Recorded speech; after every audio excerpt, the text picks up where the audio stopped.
உண்மைகளை உரத்து சொல்லும் யூடிவியின் இரவு நேர பிரதான செய்திகள். செய்திகளோடு உஸ்மான் அகில். முதலில் தலைப்புச் செய்திகள்.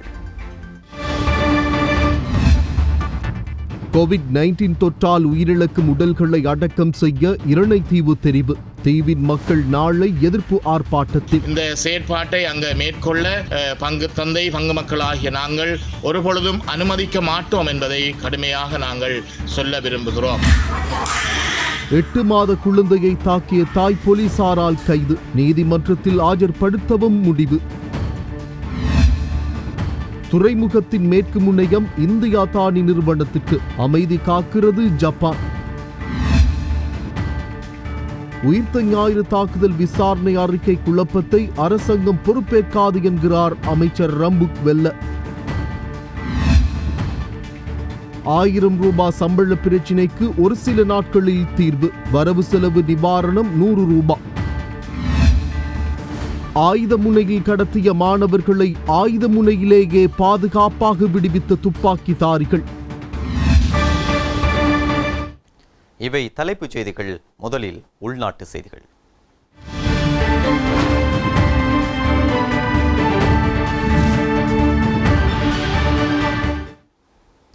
கோவிட் தொற்றினால் உயிரிழப்போரின் சடலங்களை இரணி தீவில் அடக்கம் செய்வதற்கு தீர்மானிக்கப்பட்டுள்ளதாக அரசாங்க தரப்பில் அறிவிக்கப்பட்டுள்ளது.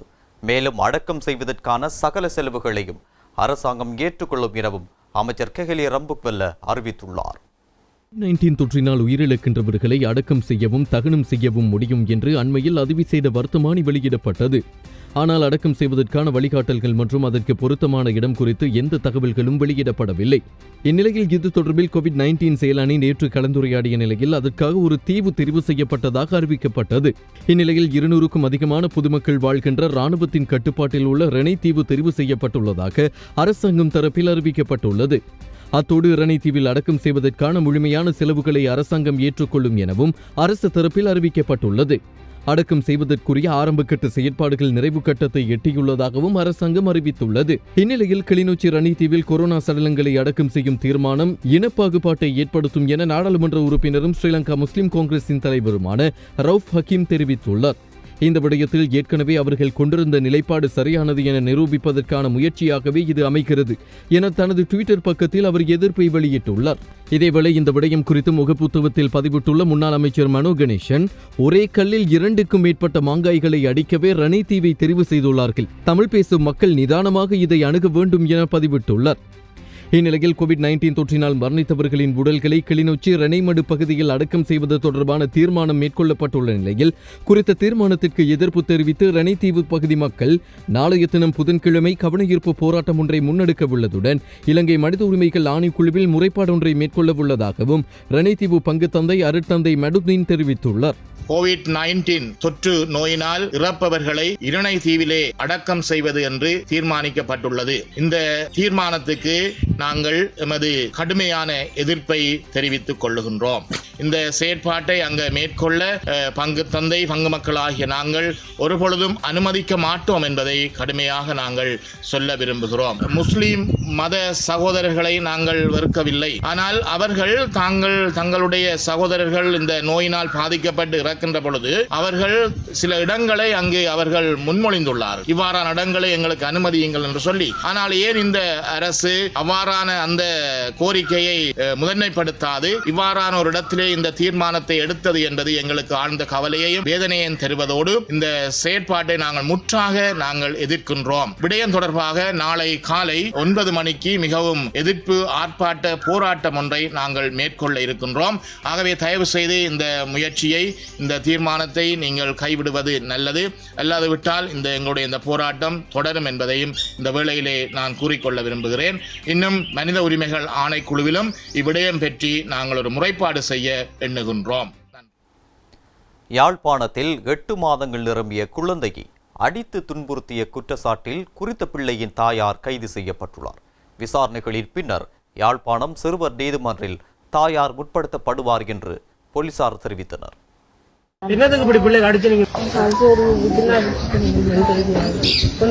குவைட்டில் பணிபுரிந்து வந்த குறித்த தாய் தனது குழந்தையுடன் 1 மாதத்திற்கு முன்பு குவைட்டில் இருந்து இலங்கைக்கு வருகை தந்துள்ளதுடன் அவரின் கணவர் குவைட்டில் பணியாற்றுகின்றார் என விசாரணையின் போது தெரிய வந்துள்ளது.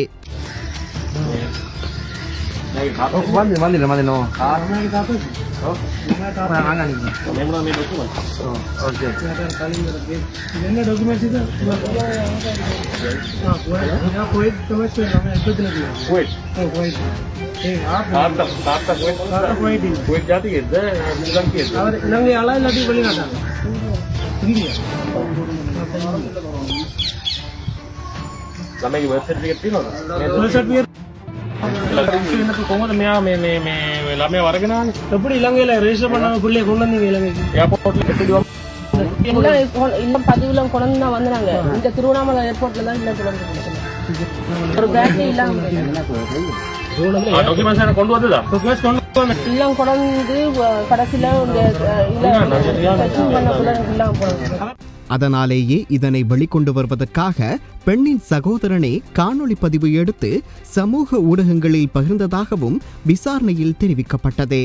யாழ்ப்பாணத்தைச் சேர்ந்த 23 வயதுடைய பெண் ஒருவர் தனது குழந்தையை தடியால் அடித்தும் ஒரு கையை பிடித்து தூக்கி சென்றும் இரக்கமின்றி துன்புறுத்தும் காணொளியொன்று சமூக வலைதளங்களில் பகிரப்பட்டிருந்தது.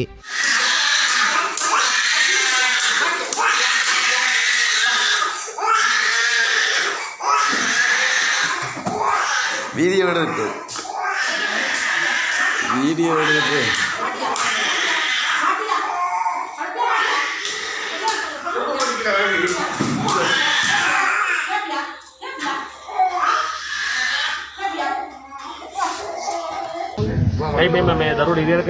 என்னதுக்கு இப்படி பிள்ளைங்க அடிச்சு நீங்க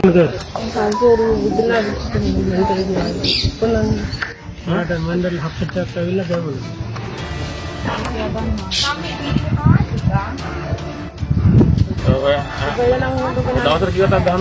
ஒரு நாளைக்கு எத்தனை நேரம் அடிக்கிறேன் நீங்க? நேற்று மட்டும்தான் அடிச்சீங்க.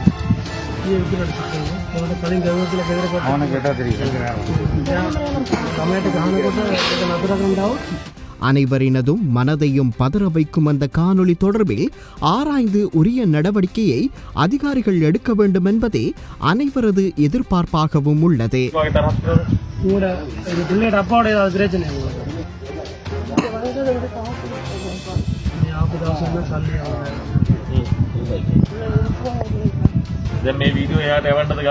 வீடியோ யாருக்கு அனுப்புறதுக்கு எடுத்து அப்பா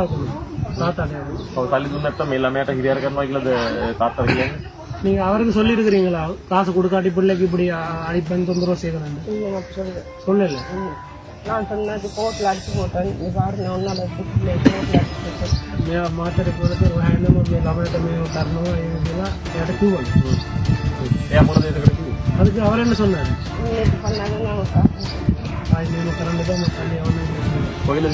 எப்ப சொன்னாரு? நேற்று சொன்னாரு.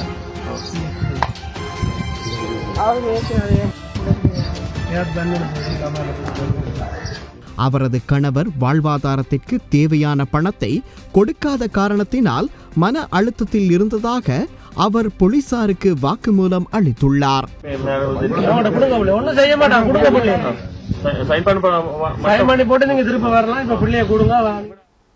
கொழும்பு டேம்பீதி 5 லாம்பு சந்திக்கு அருகில் பயண பையினுள் யுவதியின் சடலத்தை கைவிட்டு சென்றவரை கைது செய்வதற்கு உதவுமாறு போலீசார் பொதுமக்களிடம் கோரிக்கை விடுத்துள்ளனர்.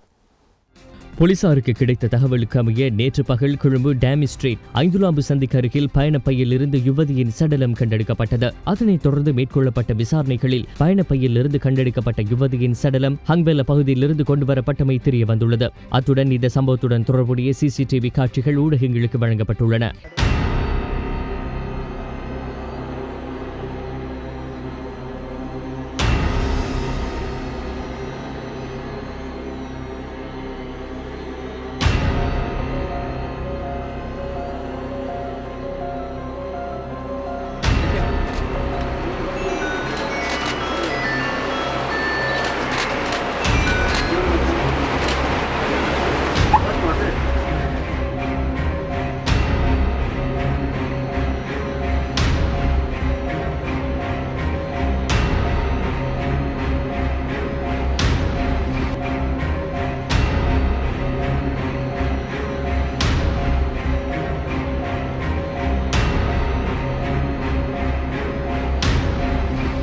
இந்த நிலையில் பயணப்பையை வைத்து சென்ற சந்தேக நபர் ஹங்வெல்ல பகுதியிலிருந்து 143 பேருந்தில் அதனை எடுத்து வந்துள்ளதாக போலீஸ் ஊடக பேச்சாளரும் பிரதி போலீஸ் மா அதிபருமான அஜித் ரோஹன தெரிவித்தார். අදාළ පුද්ගලයා හංවැල්ල බස් නැවතුම් පොලෙන් අදාළ බෑගය සමග මෙම බස් රථයට ගොඩ වී ඇති බවට சந்தேக நபர் பயணித்த பேருந்து போலீசாரால் கைப்பற்றப்பட்டுள்ளதோடு குறித்த பேருந்தின் சாரதி மற்றும் நடத்துனரிடம் பெறப்பட்ட வாக்குமூலத்தின் போது இந்த தகவல்கள் கிடைக்கப்பெற்றுள்ளன. இந்த நிலையில் சமூக வலைதளங்கள் மற்றும் செய்திகளில் வெளியாகியுள்ள காணொலியின் அடிப்படையில் சந்தேக நபரை அடையாளம் காணுவோர் போலீசாருக்கு தகவல்களை வழங்குமாறும் பிரதி போலீஸ் மா அதிபர் அஜித் ரோஹன தெரிவித்தார். මේ පුද්ගලයා පිළිබඳව ඔබ යම් තොරතුරක් දන්නවා නම් அதன்படி இந்த இலக்கங்களுக்கு தகவல்களை வழங்குமாறு அறிவிக்கப்பட்டுள்ளது. 07-859යි 1557 දුරකථන අංකයට හෝ කොළඹ හදිසි ඇමතුම් ඒකකය වන 0112243333 දුරකථන අංකයට දැනුම් දීමට කටයුතු කරන ලෙසට ඉල්ලා සිටිනවා. பெருந்தோட்ட தொழிலாளர்களின் 1000 ரூபாய் நாளாந்த சம்பள பிரச்சினைக்கு எதிர்வரும் சில தினங்களில் இறுதி தீர்மானம் வழங்கப்படும் என அரசாங்கம் அறிவித்துள்ளது. அத்தோடு சம்பள நிர்ணய சபை மூலமும் 100 ரூபாய் பங்களிப்போடு இந்த 1000 ரூபாய் சம்பளம் வழங்கப்படும் என நேற்று நடந்த கூட்டத்தில் முடிவு செய்யப்பட்டுள்ளது. பெருந்தோட்ட தொழிலாளர்களின் சம்பள உயர்வு தொடர்பில் தொழில் அமைச்சில் நேற்று இடம்பெற்ற பேச்சுவார்த்தையில் பெருந்தோட்ட தொழிலாளர்களின் நாளாந்த சம்பளம் தொடர்பில் இறுதி தீர்மானம் எடுக்கப்பட்டுள்ளதாக அறிவிக்கப்பட்டுள்ளது. 900 ரூபாய் அடிப்படை சம்பளமாகவும் 100 ரூபாய் வரவு செலவு திட்ட நிவாரண கொடுப்பனவுமாக இணைத்து 1000 ரூபாவை வழங்கும் இணக்கம் ஏற்பட்டு இறுதி தீர்மானம் எட்டப்பட்டுள்ளது எனவும் அறிவிக்கப்பட்டுள்ளது. தொழிலாளர் அமைச்சில் நடந்த இந்த கூட்டத்தில் அரசு தரப்பில் 3 பேரும், தொழிற்சங்கம் சார்பாக 8 பேரும், தோட்ட கம்பெனி சார்பாக 8 பேரும் கலந்து கொண்டிருந்தமை குறிப்பிடத்தக்கது. இந்நிலையில் இந்த விவகாரம் குறித்து அமைச்சரவை முடிவுகளை அறிவிக்கும் செய்தியாளர் சந்திப்பில் வைத்து நாம் வினவினோம். මේ වතු කමුකරුවන්ගේ වැටුප් සම්බන්ධව ප්‍රශ්නයක් ගියා. දැන් රුපියල් 1000ක් දෙන්න එකඟත්වය පළ කරලා තියෙනවා කියලා ජීවන් පොණ්ඩමාන අමාත්‍යවරයා කියලා තිබ්බා. ඒකෙන් රුපියල් 100ක් අයවැය සහද දීමනාවක් හැටියට තමයි දෙන්න වෙන්නේ. ඒ තරම් විශාල මුදලක් දරන්නට රජයට හැකියාවක් තිබෙනවද? ඒ වගේම මේ මුදල කවදාද ලබා දෙන්නේ? පරිපාලක මණ්ඩලයත් එක්ක සාකච්ඡාවන් තිබ්බා. සාකච්ඡාවන් වලදී විවිධ ප්‍රශ්න මතුවලා තිබ්බා. කෙසේ වෙතත් මේ වෙනකොට අනුමැතිය ලබලා දීලා තිබෙනවා පරිපාලක මණ්ඩලය. ඉදිරි පියවර ගන්නවා. මම විශ්වාස කරනවා අවුරුදු 10ක් තිස්සේ තිබ්බ ප්‍රශ්නයක්, දිගින් දිගටම තිබ්බ ප්‍රශ්නයක් තව දවස් 10ක් 15ක් ඉන්න මේ ප්‍රශ්නේ විසඳලා දෙනවා. අපි බොහොම පැහැදිලිව කියන්නට ඕනේ. එතකොට ලැබෙන මාසෙන් ඉඳන් ගන්න පුළුවන් අපි හැකියාවෙන් මේ වෙනකොට ක්‍රියාත්මක වෙනවා. ප්‍රගතිශීලීව මේ සම්බන්ධව කටයුතු කරනවා. கொழும்பு துறைமுகத்தின் மேற்கு முனையத்தை இந்தியா மற்றும் ஜப்பானுடன் இணைந்து அபிவிருத்தி செய்ய அமைச்சரவை அனுமதி வழங்கியுள்ளது. அதற்கேற்ப இந்திய அரசாங்கத்தினால் அதானி நிறுவனத்தின் பெயர் குறிப்பிடப்பட்டுள்ளது. ஜப்பான் இதுவரையில் முதலீடு செய்யவுள்ள நிறுவனம் தொடர்பில் அறிவிக்கவில்லை. கிழக்கு முனையத்தை இந்தியாவின் அதானி நிறுவனத்துக்கு வழங்க அரசாங்கம் ஏற்கனவே முடிவு செய்திருந்தது. துறைமுக தொழிற்சங்கங்கள் மற்றும் பொதுமக்கள் மத்தியில் ஏற்பட்ட கடும் எதிர்ப்பு காரணமாக அரசாங்கம் அந்த திட்டத்தை கைவிட்டது. இந்நிலையில் கொழும்பு துறைமுகத்தின் மேற்கு முனையத்தை இந்தியா மற்றும் ஜப்பான் ஆகிய நாடுகளுடன் இணைந்து அபிவிருத்தி செய்யும் நடவடிக்கை எடுக்கப்பட்டுள்ளது. 35 வருட காலத்தின் மேற்கு முனையத்தை அபிவிருத்தி செய்து அதன் திரும்பவும் இலங்கை துறைமுக அதிகார சபையிடம் ஒப்படைக்கும் உடன்படிக்கையின் கீழ் இந்த திட்டம் செயற்படுத்தப்படுகிறது என துறைமுகங்கள் மற்றும் கப்பற்துறை அமைச்சர் ரோஹித அபேகுணவர்தன அமைச்சரவையில் தாக்கல் செய்த அமைச்சரவை பத்திரத்தில் தெரிவிக்கப்பட்டுள்ளது. மேற்கு முனைய அபிவிருத்திக்கு இந்தியாவின் அதானி நிறுவனம் குறிப்பிடப்பட்டுள்ளதோடு ஜப்பான் அது தொடர்பில் அறிவிக்கவில்லை. இவ்வாறான கூட்டு அபிவிருத்தி முயற்சிக்கு பெரும்பாலான தொழிற்சங்கங்கள் ஆதரவு தெரிவித்துள்ளதாகவும் அமைச்சர் கெஹலிய ரம்புக்வெல்ல தெரிவித்துள்ளார். அமைச்சரவை தீர்மானங்களை அறிவிக்கும் இன்றைய ஊடகவியலாளர் சந்திப்பில் இதனை தெரிவித்த அவர்,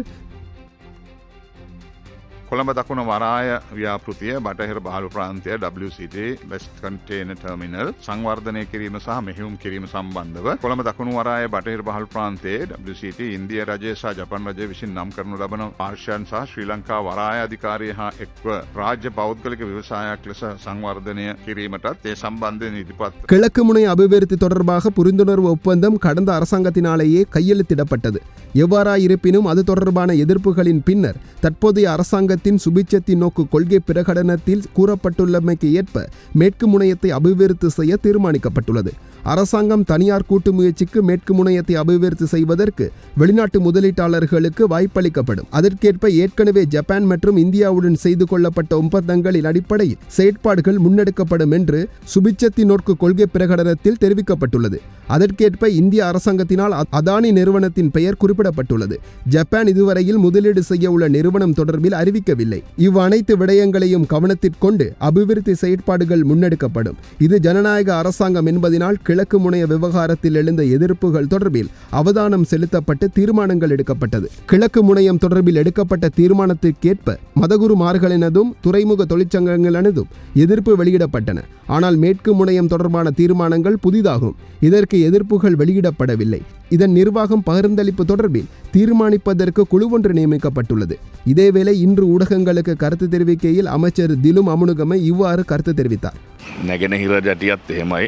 නැගෙනහිර ජැටිය කිලෝමීටර් කහමාරක් දිගට අපි සංවර්ධනය කරන්න ඕනේ. දැනට කරලා තියෙන මීටර් 300. ඒක රජය හැටියට අපිට කරන්න බෑ. දැන් නැගෙනහිර ජැටිය ඔය 300 ඔහොමම තියෙනවා. සංවර්ධනය කිරීමේ හැකියාවක් නැහැ. ඒක තමයි. அரசாங்கத்துக்கு 2 விடயங்களை செய்ய முடியும். வடக்கு முனையத்தை பொறுத்தளவில் 1.5 கிலோமீட்டர் தூரம் அபிவிருத்தி செய்ய வேண்டும். இதுவரையில் 300 மீட்டர் வரையில்தான் அபிவிருத்தி செய்யப்பட்டுள்ளது. அதற்கு மேல் அரசு என்ற ரீதியில் அபிவிருத்தி பணியை மேற்கொள்ள முடியவில்லை. மேற்கு முனையம் அபிவிருத்தி செய்ய முடியாத நிலையே உள்ளது. இதனால் அபிவிருத்தி செய்ய வேண்டுமாக இருந்தால் தனியாரின் ஒத்துழைப்பு அவசியம்தான். அதானி நிறுவனத்துக்கு தான் வழங்க வேண்டும் என நான் தெரிவிக்கவில்லை. அபிவிருத்தி தேவையில்லை என்றால் பிரச்சனை இல்லை. மேலும் எந்த ஒரு தனியார் நிறுவனத்துக்கு கொடுக்க வேண்டும் என்பதனை அமைச்சரவைக்கு தீர்மானிக்க முடியாது.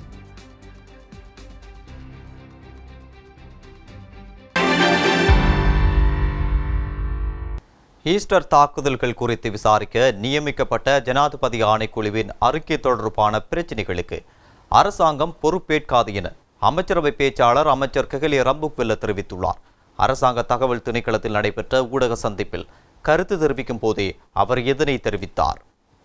මේ සම්බන්ධව ඔබතුමාලා දන්නවා පැහැදිලිවම ගිය රජය විසින් ඉදිරිපත් කරන ලද කමිෂන් සභාවක් ஈஸ்டர் குண்டு தாக்குதல்கள் குறித்து விசாரிக்க நியமிக்கப்பட்ட ஜனாதிபதி ஆணைக்குழு கடந்த அரசினால் ஸ்தாபிக்கப்பட்ட ஆணைக்குழுவாகும். குறித்த ஆணைக்குழுவினால் முன்வைக்கப்பட்ட அறிக்கை வெளியிடப்பட்டுள்ளது. நாடாளுமன்றத்தில் சமர்ப்பிக்கப்பட்டுள்ள குறித்த அறிக்கை தொடர்பாக 2 நாள் விவாதம் இடம்பெறவுள்ளது. மேலும் குறித்த அறிக்கையின் உள்ளடக்கங்கள் மற்றும் பரிந்துரைகள் குறித்து நாடாளுமன்றத்தில் விவாதிக்க முடியும். ஆணைக்குழுவுக்கு மேலதிகமாக பயங்கரவாத புலனாய்வு பிரிவு மற்றும் குற்றவியல் புலனாய்வு பிரிவு தனித்தனியாக விசாரணைகளை மேற்கொண்டு வருகின்றன. தாக்குதல் குறித்த ஆணைக்குழுவின் அறிக்கையை எவராலும் ஏற்றுக்கொள்ளவோ அல்லது நிராகரிக்கவோ முடியும். அரசு என்ற ரீதியில் இதனுடன் நாம் சம்பந்தப்பட மாட்டோம். மேலும் இந்த விடயம் குறித்து கலந்துரையாடுவதற்கு நாங்கள் தயாராக இருக்கிறோம். රික්තියක් තියෙනවා නම් ඒ වෙනුවෙන් ගත යුතු ක්‍රියාමාර්ග කුමක්ද කියලා සොයා බලන්න අපි සූදානම්. இதேவேளை ஈஸ்டர் தாக்குதல் குறித்த ஜனாதிபதி விசாரணை ஆணைக்குழுவின் அறிக்கையில் குறைபாடுகள் உள்ளமை தெளிவாக விளங்குகிறது என பேராயர் மெல்கம் ரஞ்சித் தெரிவித்தார். மேலும் இந்த தாக்குதலின் பின்னால் செயற்பட்டவர்கள் யார் என்பது வெளிப்படுத்தப்பட வேண்டும் எனவும் அவர் தெரிவித்தார். இன்று நடைபெற்ற விசேட ஊடக சந்திப்பில் கருத்து தெரிவிக்கும் போதே அவர் இதனை தெரிவித்தார். මේ කොමිෂන් සභාවේ සොයා ගැනීම පිළිබඳව අඩුපාඩුකම් තියෙන බව අපිට පේනවා. ஈஸ்டர் தாக்குதல் குறித்த ஜனாதிபதி விசாரணை ஆணைக்குழுவின் அறிக்கையில் குறைபாடுகள் உள்ளமை தெளிவாக விளங்குகின்றது. அறிக்கையை வெளியிட்டுவிட்டு விசாரணைகள் நிறைவு பெற்றதாக கூறிவிட்டு இருக்க முடியாது. பாதிக்கப்பட்ட மக்கள் அனுபவித்த வேதனைகளை எதிர்காலத்தில் வேறு யாரும் அனுபவிக்காத விதமாக நாட்டின் பாதுகாப்பு உறுதிப்படுத்தப்பட வேண்டும். இந்த தாக்குதலின் பின்னால் செயற்பட்டவர்கள் யார் என்பது வெளிப்படுத்தப்பட வேண்டும். இவற்றை வெளிப்படுத்துவதாக ஜனாதிபதியும் பிரதமரும் எதிர்பார்ப்புகளை வழங்கினார்கள். எனினும் தற்போது எமக்கு நம்பிக்கை இழக்க வேண்டிய நிலை ஏற்பட்டுள்ளது. அவர்களை நாம் பொறுப்பு வாய்ந்த பதவிகளுக்கு நியமிப்பது அதிகாரங்களை பாதுகாப்பதற்கா அல்லது நாட்டை பாதுகாப்பதற்கா? බලය ලබා ගන්නද බලය ආරක්ෂා කරන්නද අපි මේව පත් කරන්නේ මේ පාර්ලිමේන්තුවලටයි මේ රජයටයි නෑ රට ආරක්ෂා කරන්න. நாடு முழுவதும் ஒரே நேரத்தில் 332 கிராமப்புற விளையாட்டு மைதானங்களை நிர்மாணித்தல், புனரமைத்தல் போன்ற வேலை திட்டங்களின் அங்குரார்ப்பண நிகழ்வு இன்று நடைபெற்றது. இந்நிகழ்வின் பிரதம அதிதியாக பிரதமர் மஹிந்த ராஜபக்ச கலந்து கொண்டார். விளையாட்டு மைதானம் ஒன்று மேம்படுத்தப்படும் போது வைத்தியசாலை ஒன்றை அமைப்பதற்கான அவசியம் குறைவடையும் எனவும் பிரதமர் குறித்த நிகழ்வில் தெரிவித்தார்.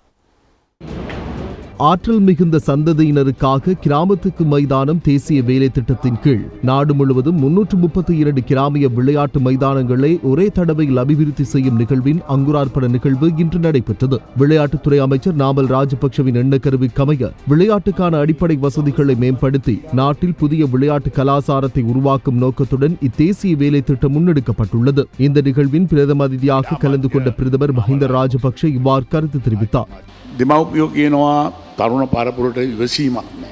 කලබලකාරී බවෙන් යුක්තයි කියලා. ඒ වගේම දෙමව්පියෝ කියනවා තරුණයෝ පටු ආත්මාර්ථකාමී සාමූහික හැඟීමකින් තොරව ජීවත් වෙන පිරිසක් කියලා. இளைய தலைமுறையினர் மற்றும் குழந்தைகள் மீது சுமத்தப்படும் பல்வேறு குற்றச்சாட்டுகள் காணப்படுகின்றன என்பது உங்களுக்கு தெரியும். இளைய தலைமுறையினருக்கு பொறுமை இல்லை என பெற்றோர் கூறுகின்றனர். மேலும் இளைய தலைமுறையினர் குறுகிய சுயநலம் மிகுந்த எண்ணம் கொண்டவர்கள் என்றும் சமூக உணர்வற்றவர்கள் என்றும் பெற்றோர்கள் தெரிவிக்கின்றனர். அத்துடன் கையடக்க தொலைபேசி மற்றும் மடிக்கணினிகளுக்கு அடிமையாகியுள்ளதாகவும் மற்றொரு தரப்பினர் குறிப்பிடுகின்றனர். இவ்வாறு குற்றம் சாட்டப்படுகிறார்களே தவிர அதற்கான காரணம் குறித்து ஆராய்வதற்கு நாம் பழக்கப்படவில்லை. இந்நாட்டின் பிள்ளைகளுக்கு விளையாட்டில் ஈடுபடுவதற்கு இடவசதி உள்ளதா என்பது தொடர்பில் நாம் புதிதாக சிந்தித்து பார்க்க வேண்டும். இந்த நிலையிலிருந்து நாட்டை மீட்பதற்கும் தேசத்தை காப்பாற்றுவதற்குமான ஒரு சிறந்த நடவடிக்கையாக இது அமையும் என்று நான் நம்புகிறேன். பாடசாலை ஒன்று திறக்கப்படும் போது சிறைச்சாலை ஒன்று மூடப்படும் என்று கூறுவார்கள். அதனை நன்கு புரிந்து கொண்டு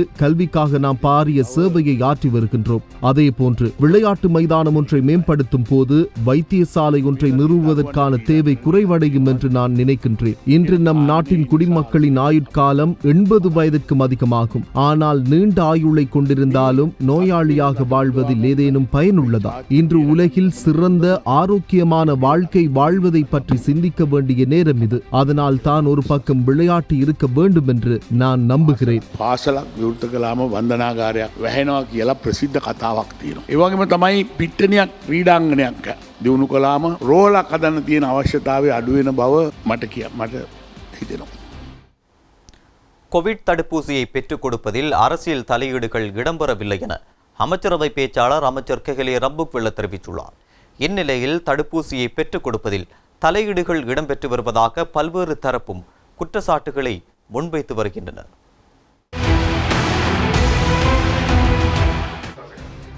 වැක්සින් එක ලබා දීම ඉතාමත්ම හොඳ කාරණාවක්. ඒක අපි ඉතාමත්ම සතුටු වෙනවා සහ ඒ සම්බන්ධයෙන් රජයේ වෛද්‍ය නිලධාරීන්ගේ සංගමයත් අපේ සමාජිකත්වයත් ඒ සියලුම අංශ ඒ සම්බන්ධයෙන් රජය ගන්නා ක්‍රියාමාර්ග වලට ප්‍රසාදය පළ කරනවා. தற்போது நாடு முழுவதும் கோவிட் தடுப்பூசி பெற்றுக் கொடுக்கும் செயல்முறையானது முன்னெடுக்கப்படுகின்றது. இந்த நிலையில் இந்த நிகழ்ச்சி திட்டத்தை நாம் வரவேற்கின்றோம். இருப்பினும் எந்த ஒரு செயற்பாட்டிலும் குறை நிறைகள் காணப்படுகின்றன. இவற்றில் குறைகளை குறைத்துக் கொள்வதற்காக நாம் அரச மருத்துவ அதிகாரிகள் சங்கம் என்ற வகையில் எப்போதும் ஆலோசனைகளை வழங்கி வருகின்றோம். தற்போது தடுப்பூசிகளை பெற்றுக் கொடுப்பதில் சுகாதார தரப்பு முகம் கொடுக்கின்ற சிக்கல்கள் குறித்து ஆராயப்பட்டு வருகின்றன. குறிப்பாக பொது சுகாதார பரிசோதகர்களுக்கு தடுப்பூசிகளை பெற்றுக் கொடுப்பதில் ஒரு சில தலையீடுகள் காணப்படுவதாக முறையிட்டுள்ளன. எனவே முன்னதாக தடுப்பூசியை பெற்றுக் கொடுப்பதற்காக திட்டமிடப்பட்டிருந்த நிகழ்ச்சி நிரலுக்கு அமைய தடுப்பூசியை விநியோகித்தால் அது பயனுள்ளதாக அமையும். විශේෂයෙන්ම අපි මහජන සෞඛ්‍ය පරීක්ෂකවරුන් යම් චෝදනා වගේක් ඉදිරිපත් කරනු ලැබුවා.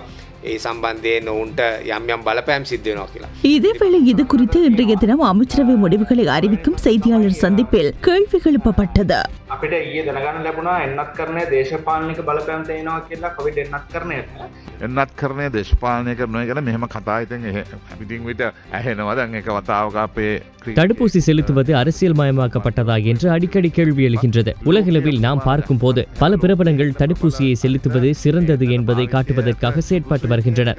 நானும் நாடாளுமன்ற உறுப்பினர் என்ற வகையில் தடுப்பூசியை பெற்றுக் கொண்டேன். இருப்பினும் எனது குடும்பத்தில் எந்த ஒரு நபருக்கும் இதுவரை தடுப்பூசி வழங்கப்படவில்லை. இதற்கு தவணை கிடைக்கும் வரை நாம் காத்திருக்கின்றோம். மேலும் சுகாதார தரப்பில் இதுபோன்ற குற்றச்சாட்டுகள் முன்வைக்கப்படுவதாக இருந்தால் அது குறித்து கூறியவர்களிடம் கேட்டறிய வேண்டும். அவ்வாறு தடுப்பூசியை பெறுவதில் அரசியல் தலையீடுகள் இடம்பெறுவதாக நான் அறியவில்லை. எனவே பொதுவாக குற்றம் சாட்டாமல் யார் என்பதை குறிப்பிட்டால் சம்பந்தப்பட்டவர்களிடம் வினவலாம். ඒක එතුමාගේ මං අහන්න ඕනේ මට නම් දන්නල නැහැ එතුමා කාගෙන්ද කියලා. එතුමා මං හිතන්නේ මං විශ්වාස කරන එතුමාට හයියක් තියෙනවා. එතුමා කියන්නේ ඕනේ පොදුවේ කියන්නේ නැතුව කවුද කියලා කිව්වොත් අපිට ප්‍රශ්න කරන්න. நேற்றைய தினம் நாடளாவிய ரீதியில் 310 கோவிட் தொற்றாளர்கள் பதிவாகியுள்ளனர். இதில் பேலியகொட கோவிட் கொத்தில் 291 தொற்றாளர்கள் பதிவாகியுள்ளனர். சிறைச்சாலை கோவிட் கொத்தில் 12 பேரும் வெளிநாடுகளில் இருந்து நாடு திரும்பியவர்களிடையே 7 பேரும் பதிவாகியுள்ளனர். கொழும்பு மாவட்டத்தில் 60 பேரும், கம்பா மாவட்டத்தில் 40 பேரும், ரத்னபுரி மாவட்டத்தில் 34 பேரும், யாழ்ப்பாண மாவட்டத்தில் 24 பேரும், நூரெலியா மாவட்டத்தில் 19 பேரும், காலி மாவட்டத்தில் 18 பேரும், மாத்தளை மாவட்டத்தில் 17 பேரும், அம்பாறை மாவட்டத்தில் 13 பேரும், கண்டி மாவட்டத்தில் 11 பேரும், குருநகல் மாவட்டத்தில் 10 பேரும் பதிவாகியுள்ளனர். மட்டக்களப்பு மாவட்டத்தில் 7 பேரும், களுத்துறையில் 6 பேரும், பதுல்லா அனுராதபுரம், ஹம்மாந்தோட்ட ஆகிய மாவட்டங்களில் தலா 5 மன்னார் மாவட்டத்தில் 4, மாத்தறை மாவட்டத்தில் 2, பொலனறுவ, வவுனியா, திருகோணமலை மற்றும் கிளிநொச்சி ஆகிய மாவட்டங்களில் தலா ஒவ்வொருவரும் பதிவாகியுள்ளனர்.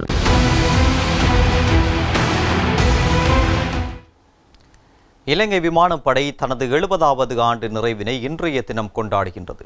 இதனை முன்னிட்டு இன்று கட்டுநாயக்க விமானப்படை தளத்தில் பிரதான மரியாதை அணிவகுப்பை தொடர்ந்து கொண்டாட்ட நிகழ்வுகளும் இடம்பெற்றன.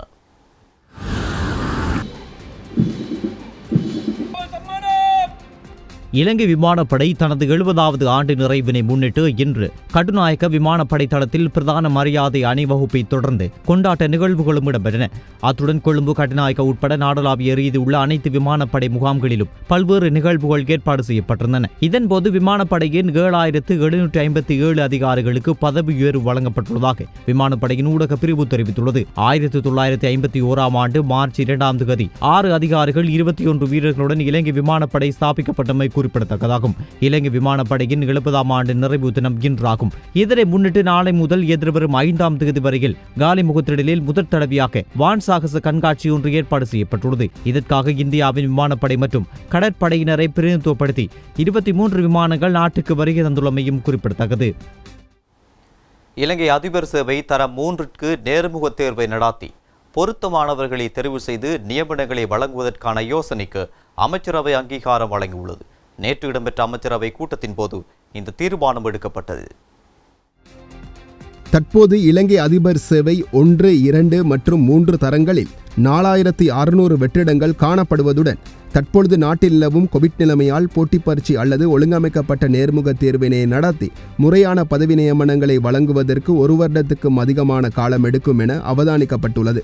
குறித்த விடயங்களை கருத்திற்கொண்டு தற்பொழுது நீண்ட காலமாக அதிபர் பதவியில் பதவி கடமைகளை மேற்கொள்ளும் ஆசிரியர்கள் சேவையின் தகமை பெற்ற உத்தியோகத்தர்களுக்கும் சேவை யாப்புக்கமைய தகமைகளை பூர்த்தி செய்யும் ஆசிரியர்களுக்கும் ஆசிரியர் சேவையில் உள்ள ஏனைய உத்தியோகத்தர்களுக்கும் வாய்ப்புகளை வழங்கி இச்சந்தர்ப்பத்தில் மாத்திரம் மட்டுப்படுத்தப்பட்ட வகையில் போட்டி பரீட்சைகளை நடாத்துவதற்கு பதிலாக ஒழுங்கமைக்கப்பட்ட நேர்முக தேர்வினை நடாத்தி இலங்கை அதிபர் சேவை தரம் 3க்கான நியமனங்களை வழங்குவதற்காக கல்வி அமைச்சர் சமர்ப்பித்த யோசனைக்கு அமைச்சரவை அங்கீகாரம் வழங்கியுள்ளது.